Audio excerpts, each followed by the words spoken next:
Ladies and gentlemen, boys and girls, if it wasn't pandemic time, if it wasn't coronavirus time, it wasn't COVID-19 time, I would be right now at Half Price Books in a monthly open mic called Community Poetry, hosted by Tom Woodruff. I feel bad that he cannot be running it right now because I would so be all over that and reading things from new books of CCND, of Scars Publications. But I thought that during this time, in honor of that, I would read from books, including pieces that possibly may go into an audio CD. From the third book I had ever written, this is the first printing of the book Close Cover Before Striking. It's a fun title. But when I had it reprinted, I figured it probably wouldn't get this cool green to come up from a printer now. Printers change, blah, blah, blah. So I figured I might as well get matches from a matchbook and pull that off and say Close Cover Before Striking, Volume 2.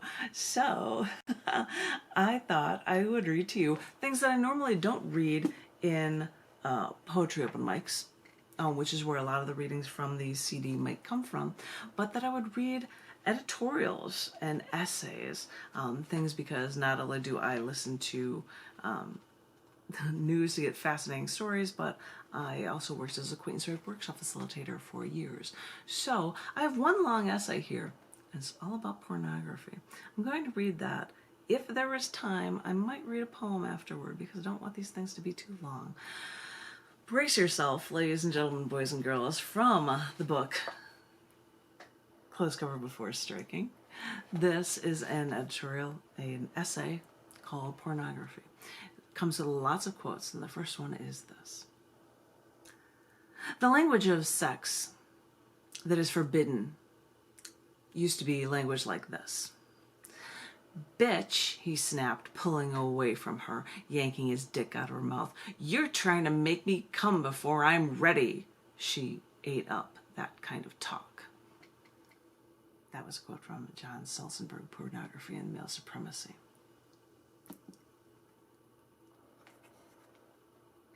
Think of some woman in a porn magazine or movie. You probably won't be able to think of one in particular, so just think of the general notion of a woman in porn. Here's a woman, which you probably wouldn't even think to call a woman, doing whatever the said man in the movie wants her to do on film for others to derive pleasure from. Now, in general, when men or even women look at her, they don't wonder about her intellect, her personality, or even the sound of her voice. They don't want to know anything about this woman. You don't even wonder if she's a good cook. When it comes to the viewers of this woman, all they're thinking about is sex, her body parts, and what she does with them. That's all you're supposed to be thinking about what you're supposed to be thinking about when you watch it. That's the whole point of porn. Okay, so now you're looking at this woman and you're thinking of her as, well, not even as a human being as much as some sort of object with legs and tits and other things. You're not thinking of her on any other terms. You don't want to think of her on any other terms. Her express purpose is your sexual satisfaction. You begin to objectify this woman. You don't even know her name, and you are shown to think of her as an object derived to fulfill your needs. Now, you watch porn more than once. You see different porn movies, and you see these naked women more than once. And you see them in magazines as well as in movies. For your purposes, they could even all be the same person. They're just legs and tits anyway, right? For all you know, you could have been looking at the same woman on numerous occasions without even knowing it. They have no personality for you in this form in pornography, and you may never even become accustomed to seeing them this way, seeing this woman in these videos and pictures as objects of pleasure for the male viewer. Now, tell me, who's to say that on some levels they aren't men there aren't men who don't begin to look at women in general in terms of the images they're seeing of women as objects, as sexual creatures. Do men begin to think of all porn stars as women whose personality doesn't matter to the male? Then think of all naked women as objects without feeling, and then think of all women in general as tools for men's satisfaction? Next quote. Skin flicks and porn reading market women as commodities, denying physical eloquence, uniqueness. Women are presented as tits and ass, with bulging breasts and painted-on smiles. This caricature of the female body and its reflection to a few sexual essentials is presented undisguised in the hardcore material and covered up with sophisticated packaging in Playboy, Penthouse, and softcore porn films. Whether explicit or implied, the underlying message is the same. Women are to be treated by the consumer, the male reader, as pieces of ass. Quote from Record Both Sodophile, Pornography shackles men and oppresses women. This woman in the porn movie and the pages of the magazine, she's probably not even a type of girl the average guy would want to take home and introduce to mom and dad. For some reason, she's acceptable for sexual purposes, but not for relationships. She's acceptable for what men in general prefer for interactions with the opposite sex, but she is the opposite of actually what they'd want to take home and introduce to mom and dad. The opposite of what women in general would want for interactions with the opposite sex. Next quote. Pornography promotes our insecurities by picturing sex as a field of combat and conquest. The sex of pornography is unreal, featuring ridiculously oversized sexual organs, a complete absence of emotional involvement, little kissing, and no hugging. Besides reinforcing destructive fantasies toward women, porn promotes self-destructive attitudes in men. By providing substitute gratification, it provides an excuse for men to avoid relating to women as people. It encourages unrealistic expectations that all women will look and act like Playboy bunnies, that good sex can be obtained anywhere, quickly and easily, without the hassle of expending energy on a relationship. Same quote from Michael Betzold from How Pornography Shackles Men and Oppresses Women. The male viewer is turned on by her, but these men wouldn't want to have to actually spend time with her. But why? Because what she does is unacceptable? Why is it acceptable for her to make these movies, take these photos for the pleasures of men, but because of that she's not responsible enough or acceptable enough to date? Next quote. But how to chart the pressure sensed by women from their boyfriends or husbands to perform sexually is ever more objectified and an objectifying fashion as urged by porn movies and magazines. From Robin Morgan in A Pornography, Who Benefits? Now, tell me, what is to say that men don't begin to look at women in general in terms of images they're seeing of women as objects, as sexual creatures, as legs and tits, but as something they don't respect? I want the world to know that I have a brain. I want the whole damned world to know that I have ideas and talent and intellect, and I'm hardworking, and that I'm interesting. But how am I supposed to fight these notions that men have of how women are? How am I, of how I am, or of how I'm supposed to be according to their standards? Do you have any idea how sick it makes me feel when I see some guys leering at me in the street? but you have no idea why. No, not the typical male response of, she just doesn't want to be flattered. That doesn't make sense, because you're not flattering me by reducing me to something that you can abuse, to tits and legs, to something like an object in a porn magazine or a movie. Someone who wants to solely be a vehicle for the man's pleasure. No, I don't think finding someone attractive is a bad thing. In fact, it's a very good thing. But that isn't all there is to a human being. And that surely isn't all there is to me. If someone is going to stereotype me into one category, I would rather be thought of as smart or hardworking than a potential fuck.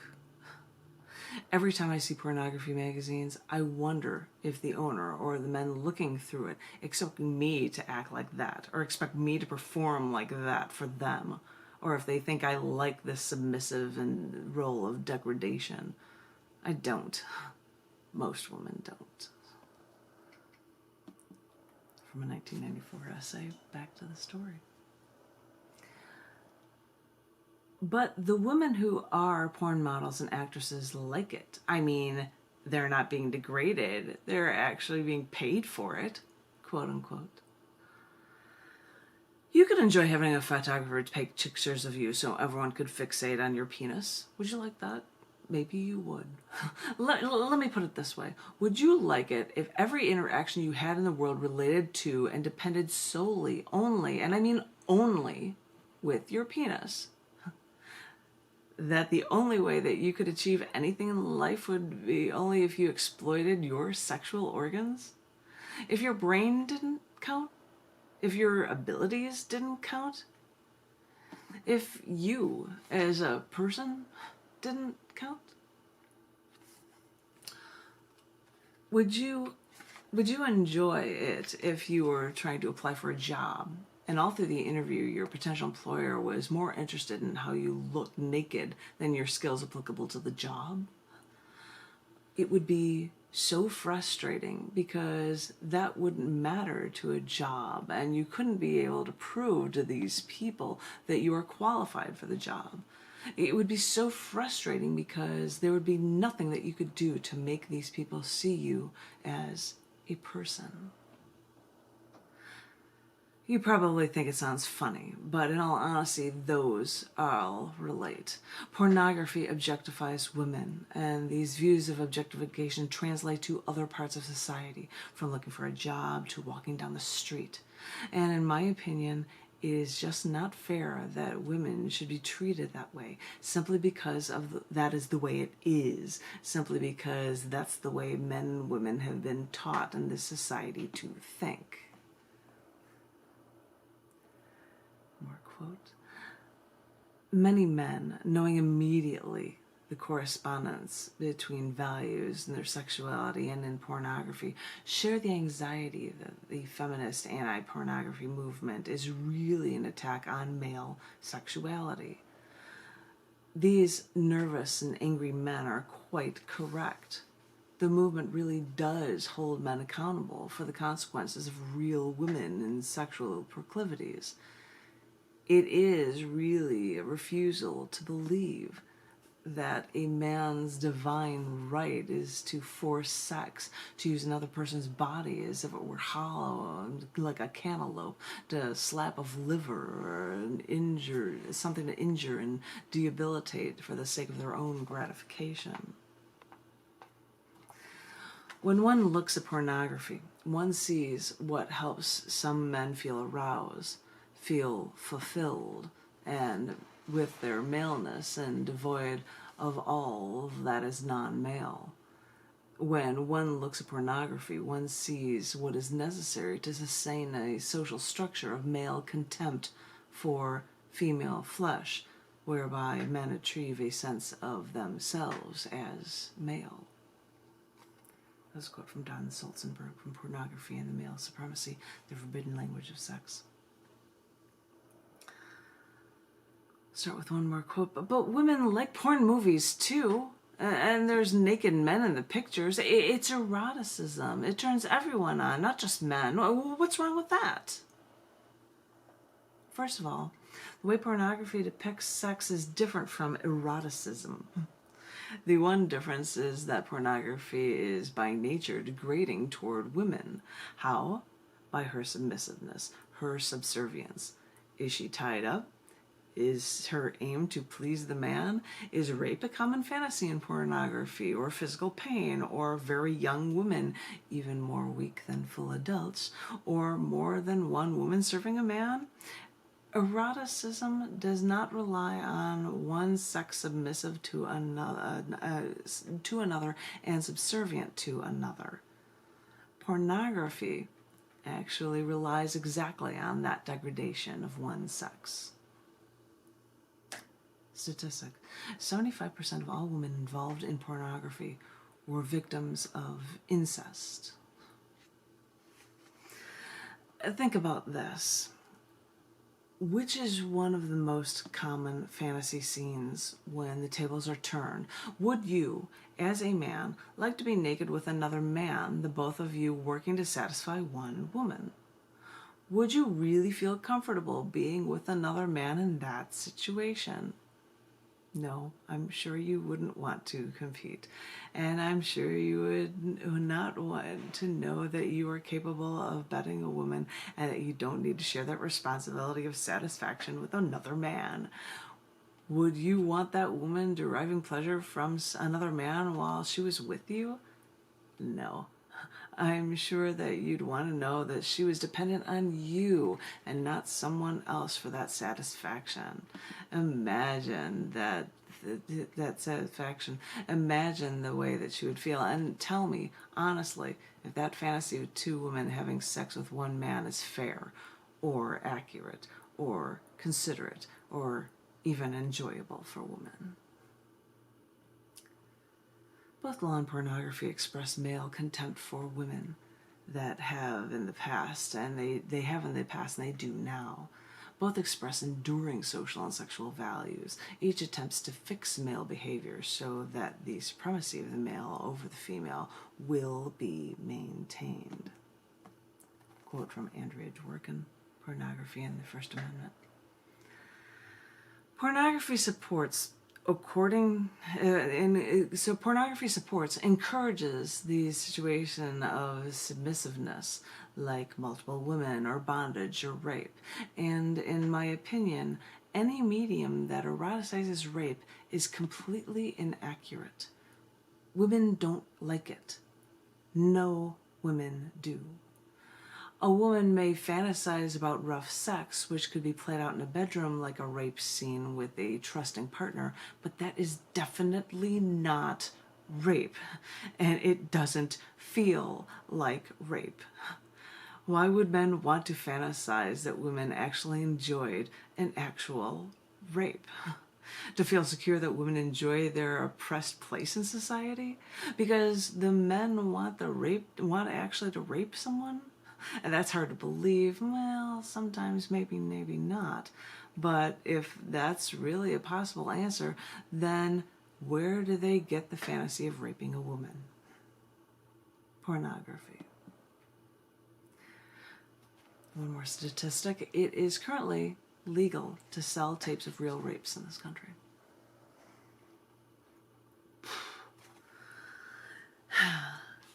If women like pornography, it might be because they have grown to like it.